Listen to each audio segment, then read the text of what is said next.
இந்த காலத்துல நடிகர் திலகம்னா முதலமைச்சர். நண்பர்களே, பார்த்தீங்களா வாய் வளர்ற மாதிரி உண்மை எப்படி போட்டு உடைச்சிட்டாரு பார்த்தீங்களா?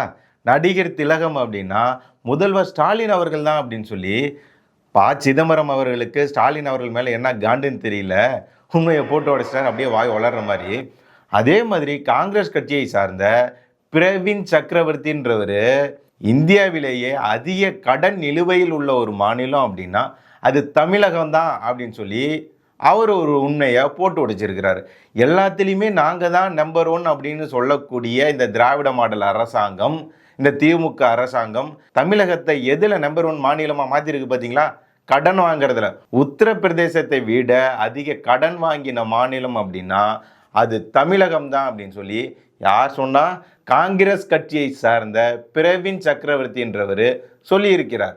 உடனே திமுகவில் இருக்கக்கூடிய, திமுக கூட்டணியில் இருக்கக்கூடிய இந்த காங்கிரஸ் கட்சியை சார்ந்த தமிழகத்தில் உள்ள ஜோதிமணி, அப்புறம் அந்த கட்சியோட தலைவராக இருக்கிறாரு தமிழகத்தில் செல்வ பெருந்தகைன்னு ஒருத்தர், இவங்கெல்லாம் என்ன பண்ணுறாங்கன்னா காங்கிரஸ் கட்சிக்காரர் சொன்னதற்கு காங்கிரஸ் கட்சிக்காரங்களே எதிர்ப்பு தெரிவிக்கிறாங்க. எப்படின்னா இது எப்படி இருக்குது அப்படின்னா பேய்க்கும் சண்டை அப்படின்னு சொல்லுவாங்களே, அந்த மாதிரி தான் இருக்குது. பிரவீன் சக்கரவர்த்தி இந்த மாதிரி சொன்னதற்கு திமுக காரங்க எதிர்ப்பு தெரிவிக்கல, அதற்கு மாறாக காங்கிரஸ்காரங்களே அவங்க திமுக காரங்கன்னு நினைக்கிறீங்களா? திமுகவோட அடிமைகள்னு நினைக்கிறீங்களா? திமுக கிட்ட பெட்டி வாங்கினதுனால இப்படி தான் பேசுவாங்கன்னு நினைக்கிறீங்களா? அவங்க காங்கிரஸ்காரங்க. ஆனால் திமுக காரங்க எதிர்ப்பு தெரிவிக்கல, ஆனால் அதற்கு காங்கிரஸ்காரங்க எதிர்ப்பு தெரிவிச்சிட்டு இருக்காங்க. அவர் பேசியிருக்கக்கூடாது, இது தவறு, மேலிடத்துக்கு நாங்கள் இதை தெரிவிப்போம், இந்த மாதிரிலாம் பேசிகிட்டு இருக்காங்க. காமராஜர் அவர்களை கொச்சைப்படுத்திய, ஒருமையில் பேசிய திமுக காரங்களை கண்டித்து எதுவுமே பேசாத இந்த காங்கிரஸ் கட்சிக்காரங்க திமுக அரசாங்கத்தினால தான் கடன் அதிகமாயிடுச்சு அப்படின்னு ஒருத்தர் சொல்லிட்டாருங்க. உடனே அவருக்கு எதிர்ப்பு, கங்கணம் கட்டிக்கிட்டு எதிர்ப்பு தெரிவிக்கிறாங்க, கச்சை கட்டிக்கிட்டு எதிர்ப்பு தெரிவிக்கிறாங்க. இதுதான் காங்கிரஸ். அதை நினைச்சாலே சரி விடுங்க. திருமாவளவன் இருக்காருல்ல, அவர் சொன்ன உடனே நமக்கு என்ன ஞாபகத்துக்கு வரும்? இந்து மதத்தை எந்த மாதிரிலாம் கொச்சைப்படுத்தி இருக்கிறாரு, இந்து கடவுளை எந்த மாதிரி விமர்சனம் பண்ணியிருக்கிறாரு, இந்து கோவில்களை எந்த மாதிரி இழிவாக பேசியிருக்கிறாரு அப்படின்றதானே நமக்கு ஞாபகத்துக்கு வரும். ஆனால் அவர் உயரமாக இருந்தால் அது சர்ச், கூம்பு வடிவில் இருந்ததுன்னா அது மசூதி. ஆனால் அசிங்கமான பொம்மைகள் இருந்தால் அது கோவில்னு சொன்னவர் இந்த திருமாவளவன். ஆனால் அவர் இப்போ என்ன பண்ணியிருக்காரு தெரியுங்களா? பாருங்களேன், அழகாக இருக்குல்ல, தலைக்கு கிரீடம், கைக்கு வேலு, மாலை. திருப்பரங்குன்றத்தில் தீபம் ஏற்றக்கூடாது, அந்த தீபத்தூணில் தீபம் ஏற்றக்கூடாதுன்னு விடாப்புடியாக முரண்டு பிடிச்சிக்கிட்டு இந்து மக்களுக்கு எதிராக இந்த திமுக அரசாங்கம் செயல்பட்டுக்கிட்டு இருக்கு. அதோட கூட்டணியில் இருந்துக்கிட்டு இவரை இந்து மதத்தை விமர்சித்தவர் தானே இவர். இப்போ இந்த மாதிரி ஒரு வேஷம் போடுறாரு. இதற்கு காரணம் என்ன? நீங்கள் என்ன நினைக்கிறீங்க? நான் என்ன நினைக்கிறேன்னா 2026 தேர்தல் நெருங்கிடுச்சு, அதனால் வேஷம் கட்ட ஆரம்பிக்க வேண்டியதுதானே. சிதம்பரம் சொன்ன மாதிரி தான் நடிகர் திலகம் அப்படின்னா ஸ்டாலின் அவர்கள். அப்போ இவர் தோழமை சுட்டுதல் நடிப்பு சக்கரவர்த்தி திருமாவளவன் அவர்கள், அவரின் புதிய அவதாரம் பார்த்தீர்களா அப்படின்ற மாதிரி தான் இவர் இப்போ வேஷம் போட்டுக்கிட்டு அலைகிறாரு.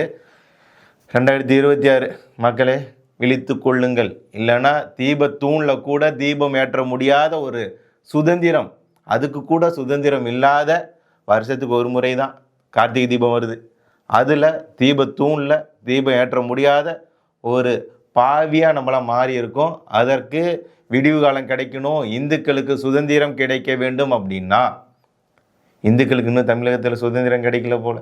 2026 ஆட்சி மாறினாதான் சுதந்திரம் கிடைக்கும் அப்படின்னா ஆட்சி மாறணும்ல மக்களே, விழித்து கொள்ளுங்கள். இந்த மாதிரி வேஷம் போட்ட திருமாவளவன் அவர்களுக்கு வேற மாதிரி சம்பவம் பண்ணியிருக்கிறாங்க நிருபர்கள். என்ன நடந்தது அப்படின்னா, வழக்கம் போல் திருமாவளவன் அவர்கள் பாஜகவை விமர்சனம் பண்ணிக்கிட்டு இருந்தார். எது எடுத்தாலும் ஆர்எஸ்எஸ் பிஜேபின்னு சொல்லக்கூடிய இவர் தமிழகத்தில் இன்றைக்கி நான் ஒரு வீடியோவுங்க பார்க்கவே முடியல, அண்ணாமலை அவர்கள் பகிர்ந்து இருந்தார். வெளி மாநிலத்தை சார்ந்த ஒரு நபரை தமிழகத்தை சார்ந்த 4 இளைஞர்கள் 17 வயசு தான் அருவாள், இவ்வளோ பெரிய அருவாள் எடுத்து மூஞ்சில, தலையில், கையில், காலில்னு வெட்டிக்கிட்டே இருக்கானுங்க. ரத்தம் அதை பார்க்கவே முடியல. தயவு செஞ்சு அந்த வீடியோ நான் வந்து இதில் அதனால தான் போடல. ரொம்ப கஷ்டமாக இருந்தது. நமக்கு அதை பார்க்கவே முடியல. எப்படி அந்த மாதிரி ஒரு மனநிலைக்கு மக்கள் வந்து தமிழக மாணவர்கள் சின்ன பசங்க மாறி இருக்கிறாங்கன்றதை பாருங்கள் நீங்கள். அது அருவாளால் வெட்டிக்கிட்டு இருக்காங்க. தமிழகத்தோட சட்டம் ஒழுங்கு எப்படி இருக்குன்னு பாருங்கள். இவர் சவுக்கு சங்கரை கைது பண்ணுறதுக்கு இவ்வளவு காவல்துறையினர் போகிறாங்க. செவிலியர்களை கைது செய்வதற்கு செவிலியர்கள் வந்து தனக்கான உரிமைக்காக போராடினா அவங்கள கைது பண்ணுது இந்த திமுக அரசாங்கம். துப்புரவு பணியாளர்கள் அவங்களோட உரிமைக்காக, பணி நிரந்தரத்திற்காக போராடினா அவங்கள கைது பண்ணுது இந்த திமுக அரசாங்கம். ஆனால் தமிழகத்தில் சட்ட ஒழுங்கு எப்படி இருக்குது பார்த்தீங்களா? இரும்பு கரம் எங்கே போச்சு? அந்த 4 மாணவர்களை கைது பண்ணிட்டாங்க. ஆனால் இந்த மாதிரியான ஒரு கொடூர மனநிலை அவருக்கு எப்படி வந்தது? என்ன வகையான போதைப் பொருளை பயன்படுத்தி இருந்தாங்க? அப்போது போதைப் பொருள் சின்ன மாணவர்களுக்கே கிடைக்கிற அளவுக்கு கட்டுக்கடங்காமல் கைமீறி போயிட்டு இருக்கா இந்த போதைப் பொருள்கள் விற்பனையில் அப்படின்றது தெரியல. அந்த வீடியோ என்னால் பார்க்கவே முடியல. ஆனால் இதெல்லாம் குறித்து பேசுவாரா அப்படின்னா பேச மாட்டார் திருமாவளவன். ஆனால் அவர் எதை பேசுவார்? பாஜக, ஆர்எஸ்எஸ் பற்றி தான் பேசுவார். அப்படி பேசிகிட்டு இருக்கும்போது தான் செய்தியாளர் என்ன கேட்டார் தெரியுங்களா? பாருங்க. தமிழ்நாட்டுக்குள்ள பிஜேபி இந்த அளவுக்கு ஆட்டம் போடுவதற்கு காரணமே அதிமுக தான். அதிமுக செய்திருக்கிற மிகப்பெரிய துரோகம், தமிழின துரோகம் இது. அந்த கட்சி வளர்வதற்கு இடம் கொடுத்திருக்கிறார்கள். மீண்டும் அவர்களை தூக்கி தோளிலே சுமக்கிறார்கள். அவர்கள் இங்கே வலுப்பெற்று விட்டால் அதிமுக இல்லாமல் போய்விடும். பெரியார் அரசியலும் இல்லாமல் போய்விடும். இங்க கிறிஸ்தவர்களோ இஸ்லாமியர்களோ சுதந்திரமாக நடமாட முடியாது. சாதாரண இந்துக்களும் கூட இங்கே சுதந்திரமாக நடமாட முடியாது.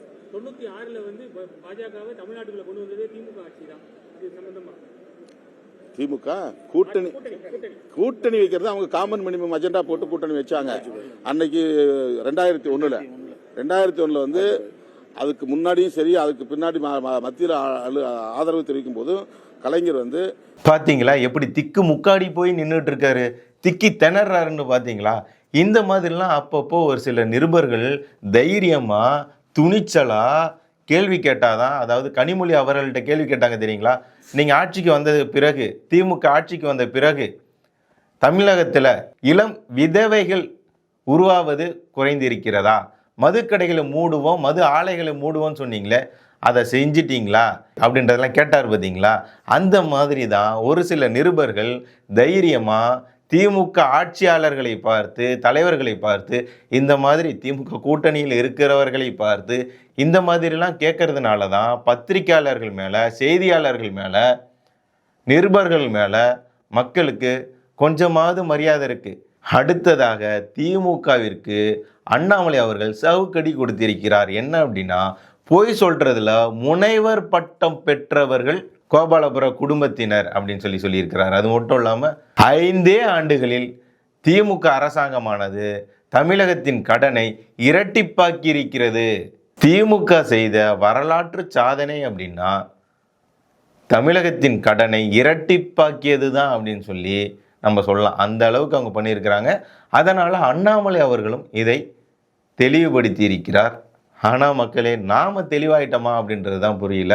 2026 தேர்தல் தான் தமிழகத்திற்கான விடிவு காலமாக அமையப் போகிறது. தெளிவாக இருப்போம். நடந்ததெல்லாம் யோசித்து பார்ப்போம். மழை வெள்ளத்தில் பாதிக்கப்பட்டோம். அப்போ இந்த திமுக அரசாங்கம் என்ன பண்ணுச்சுன்றதை நம்ம கண்கூடாக பார்த்தோம். கள்ளக்குறிச்சியில் நடந்த கள்ளச்சாராய மரணம் நம்ம பார்த்தோம். 68 நபர்களுக்கு மேலாக மரணம் அடைந்ததை நம்ம பார்த்துருக்கோம். கொலை, கொள்ளை, வெட்டு, குத்து, திருட்டு, வழிப்பறி, பாலியல் வன்கொடுமை அண்ணா யூனிவர்சிட்டியில் நடந்தது என்னன்றதை நம்ம பார்த்தோம். இந்த மாதிரியான செய்திகள்லாம் நம்ம தொடர்ச்சியாக பார்த்துக்கிட்டு இருக்கோம். லஞ்சம், ஊழல், திமுக அமைச்சரவையில் இருக்கக்கூடிய எத்தனை அமைச்சர் மேலே லஞ்சம், ஊழல் வழக்குகள் போயிட்டுருக்கு, இடி விசாரணை போயிட்டுருக்கு, நம்ம பார்த்துட்ருக்கோம். சிறைக்கு போய் 100 நாட்களுக்கு மேலாக சிறையில் இருந்தவருக்கு அமைச்சர் பதவியை நீக்காமல், அமைச்சர் பதவியிலிருந்து நீக்காமல் வச்சிருந்து, நீதிமன்றம் சொன்னதுக்கு பிறகு அமைச்சர் பதவியிலிருந்து நீக்கிட்டு ஜாமீனில் வெளியே வந்தவருக்கு திரும்பவும் அமைச்சர் பதவி கொடுத்தது இந்த திமுக அரசாங்கம். அதையும் நம்ம பார்த்துக்கிட்டு இருக்கோம். எல்லாத்தையும் பார்க்குறோம். தீபத்தூணில் கூட தீபம் ஏற்ற முடியாத ஒரு சூழ்நிலை. எத்தனை கோயில்கள் இடிக்கப்படுகிறது. நீதிமன்றம் உத்தரவு போட்டதுனால இந்த கோயில்களை இடிக்கிறோன்னு சொல்கிறவங்க, நீதிமன்றம் உத்தரவு போட்டுமே தீபத்தூணில் தீபம் ஏற்ற விடலை அப்படின்றதெல்லாம் நம்ம பார்த்துக்கிட்டு இருக்கோம். மக்களே, 2026 தேர்தல் நமக்கான தேர்தல், தமிழகத்திற்கான தேர்தல், தமிழகத்தின் விடுதலைக்கான தேர்தல். இந்துக்களுக்கு சுதந்திரம் கிடைக்கணும் அப்படின்னா, விடுதலை கிடைக்கணும் அப்படின்னா 2026 தேர்தலை பிரமாஸ்திரமாக நம்ம பயன்படுத்தினால் மட்டுமே நமக்கான விடுதலை கிடைக்கும்.